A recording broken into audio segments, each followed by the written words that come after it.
Hi hello नमस्कार मैत्रिणींनो, मी सोनाली स्वागत करते तुमचं आजच्या एका नवीन व्हिडिओमध्ये। आजच्या व्हिडिओमध्ये आज आपण इथं बघा मी हे नेक डिझाइन दाखवलेली आहे ते आपल्याला आज इथं बनवायचे आहे। तर खूप सोप्या पद्धतीने आज आपण ही डिझाइन बनवायला शिकवणार आहोत। तर इथे बघा मी गळा रुंदी घेतलेली आहे 2.5 इंच, खालच्या साईडला घेतले 3 इंच आणि गळा आपण बनवणार आहोत 6 इंचाचा। तर इथे बघा गळ्यासाठी अशा प्रकारे इथं बॉक्स तयार करून घ्यायचा आणि ही नेक डिझाइन मी ड्रेस शिवणार आहे त्याच्यासाठी इथं बनवत आहे। तर इथे बघा खालून 1 इंच वरती घ्यायचं आणि अशा प्रकारे इथं 3 कट वर्कचे आपल्याला इथं शेप देऊन घ्यायचे आहेत। तर व्हिडिओमध्ये बघू शकता सेम त्याच पद्धतीने आपल्याला इथं कट वर्कचा शेप देऊन घ्यायचा आहे आणि नंतर वरती आपल्याला गळा रुंदीला इथं जोडून घ्यायचा आहे अशा प्रकारे आणि इथं कट करून घ्यायचा आहे। तर हा जो ड्रेस आहे तो इथं साडीचा ड्रेस मला एका मुलीचा हळदीसाठी शिवायचा होता, त्याच्यासाठी तिने ही नेक डिझाइन सांगितलेली होती। तर खूप सोप्या पद्धतीने ही नेक डिझाइन आज आपण इथं बनवायला शिकणार आहोत। तर इथे बघा मी कॅनव्हास कट करून घेतलेला आहे। आता हे जे कॅनव्हास आहे ना ते एका अस्तरवर आपल्याला इथं तुम्ही इस्त्री करून चिपकून घेऊ शकता किंवा इथं मग डायरेक्ट साईडने शिलाई मारून घेतली तरी चालेल। तर मी आता सध्या इथं शिलाई मारून जोडून घेते आणि नंतर आपला अस्तरचा जो साईडचा एक्स्ट्राचा कपडा असतो तो आपल्याला इथं कट करून घ्यायचा आणि साईडला थोडासा कपडा फोल्ड करून इथं आपल्याला गळ्याचा हा जो पॅटर्न आपण इथं तयार केलेला आहे ना तो इथं तयार करून घ्यायचा। तर इथे बघा हे जे साईडचं थोडंसं आपण फॅब्रिक ठेवलेलं आहे ते अशा प्रकारे फोल्ड करून घ्यायचं। तर इथे बघा साईडने फोल्ड करून घेतलं, त्याच्यानंतर हा जो आपण गळ्याचा नेक पॅटर्न तयार केलेला आहे तो आपल्याला ही जे फ्रंट पार्ट इथे बघा मी कटिंग करून घेतलेला आहे। तर ड्रेसला पुढच्या साईडला मी प्रिन्सेस कट दिलेला आहे। तर हा जो आपला मधला पार्ट असतो ना तो इथे घेतलेला आहे। तर बरोबर मधोमध आपल्याला इथं नॉच मारून एक बरोबर मधला पार्ट मार्किंग करून घ्यायचा म्हणजे नेक पॅटर्न जे आहे ते आपल्या दोन्ही साईडला सेम होतो। तर बरोबर जिथं आपण नॉच मारलेला आहे तिथं दोन्ही एकमेकांना जुळवून आपल्याला अगोदर इथं पिना लावून घ्यायच्या म्हणजे व्यवस्थित आपला जो पॅटर्न आहे तो सेट होतो। शिलाई मारताना अजिबात इकडे तिकडे सरकत नाही आणि शिलाई व्यवस्थित येते आणि त्याच्यामुळे आपल्या गळ्याला ह्याला फिनिशिंग पण खूप छान येते। तर इथे बघा आता आपल्याला शिलाई मारताना कॅनव्हासला एकदम लागून अशी इथं शिलाई मारायची आहे, कॅनव्हासवर शिलाई मारायची नाही, एकदम कॅनव्हासला चिकटून अशी इथं शिलाई मारून घ्यायची आहे। तर बघू शकता एकदम स्लोली हळूहळू इथं शिलाई मारून घ्यायची आहे।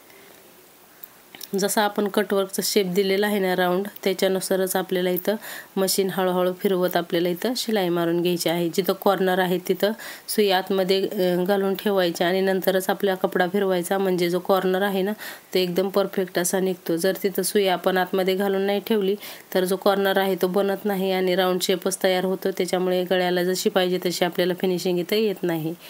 तर इथे बघा मधला एक्स्ट्राचा कपडा आहे तो इथं कट करून घेतला, त्याच्यानंतर जिथे जिथे कॉर्नर आहेत ना तिथं आपल्याला अशा प्रकारे कट द्यायचे आहेत म्हणजे एकदम परफेक्ट आपला जो पॅटर्न आहे तो पलटला जातो आणि कॉर्नर आहे तिथं व्यवस्थित कॉर्नर निघते। तर इथे बघा कट मारून झाले, त्याच्यानंतर आतल्या साईडला हे कॅनव्हास फोल्ड करायचं आणि वरून आपल्याला इथे एक शिलाई मारून घ्यायची आहे। आता आपल्याला एक दाब शिलाई द्यायची आहे अगोदर, फक्त जिथला आपला सरळ भाग आहे ना तिथंच आपल्याला इथं दाब शिलाई मारून घ्यायची, कारण राऊंड कॉर्नर असतो त्याच्यावर आपल्याला इथं दाब शिलाई मारता येत नाही।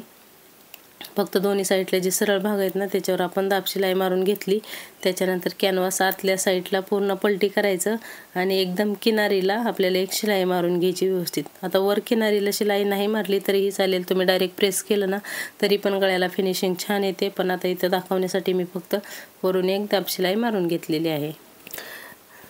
तर इथे बघा हा नेक इथं रेडी झालेला आहे। आता आपल्याला जी वरून पट्टी लावतात ना बॉर्डरची ती पट्टी इथे लावून घ्यायची आहे। तर इथे बघा अशा प्रकारे फिनिशिंगमध्ये आपलं कटवर्कची डिझाइन वगैरे रेडी झालेली आहे। आता वरून पट्टी लावण्यासाठी आपण जी साडीची बॉर्डर आहे ना ती इथं घेऊया। तर इथे बघा साडीची बॉर्डर अशा प्रकारे मी इथं कट करून घेतलेली आहे। तर ही पट्टी 2 इंचाची आहे, आता मोठी आहे ती आपल्याला दोन्ही साईडने फोल्ड करायची आहे।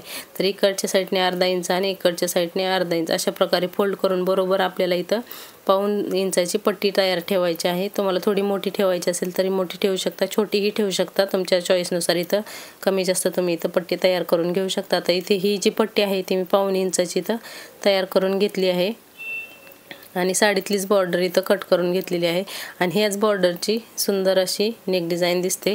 तर इथे बघा ही जी आपण तयार केलेली बॉर्डर आहे ना ती अशा प्रकारे आपल्याला लावून घ्यायची आहे। जो सरळ भाग आहे ना गळ्याचा तिथून हलकासा राऊंडमध्ये आपल्याला इथं शेप देऊन घ्यायचा आहे, बघू शकता, आणि दोन्ही साईडला आपल्याला सारखा शेप द्यायचा आहे। तुम्ही एका साईडला शेप देऊन असा कपडा त्याच्यावर टाकून पण थपथपवून दोन्ही साईडला इक्वली शेप देऊ शकता, किंवा मी असा हाताने दिला आहे तसा पण तुम्ही इथं शेप देऊन घेऊ शकता. तर इथे बघा जसं ठेवलेलं आहे तसंच त्याचप्रमाणे आपल्याला इथं शिलाई मारून घ्यायची आहे आणि इथं आपली नेक डिझाईन बनवून तयार होते. खूप सोपी आहे, अजिबात अवघड असं काहीच नाही याच्यात. सध्या खूप ट्रेंडमध्ये आहे ही नेक डिझाईन. तर इथे बघा अशा प्रकारे आपल्याला शिलाई मारून घ्यायची. एका बाजूने घेतली आणि लगेच दुसऱ्या बाजूला पण इथं आपल्याला शिलाई मारून घ्यायची आहे आणि खूप सुंदर असा लुक दिसतो ह्या नेक डिझाईनचा. तर इथे बघा एका साईडची जोडून झाली. आता सेम त्याच पद्धतीने आपल्याला इथं दुसऱ्या साईडला पण शिलाई मारून जोडून घ्यायची आहे.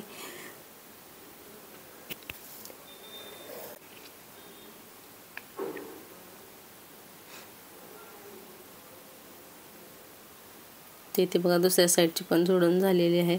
तर कसा वाटला आजचा व्हिडिओ मला कमेंट करून नक्की सांगा आणि आवडल्यास लाईक शेअर आणि चॅनलला सबस्क्राईब नक्की करा. फेसबुकवर बघत असाल तर फॉलो नक्की करा. तर फायनली इथे बघा पूर्ण ड्रेस इथं स्टिच करून मी घेतलेला आहे. तर फायनल लुक अशा प्रकारे झालेला आहे. कसा आहे कमेंट करून नक्की सांगा. थँक्यू.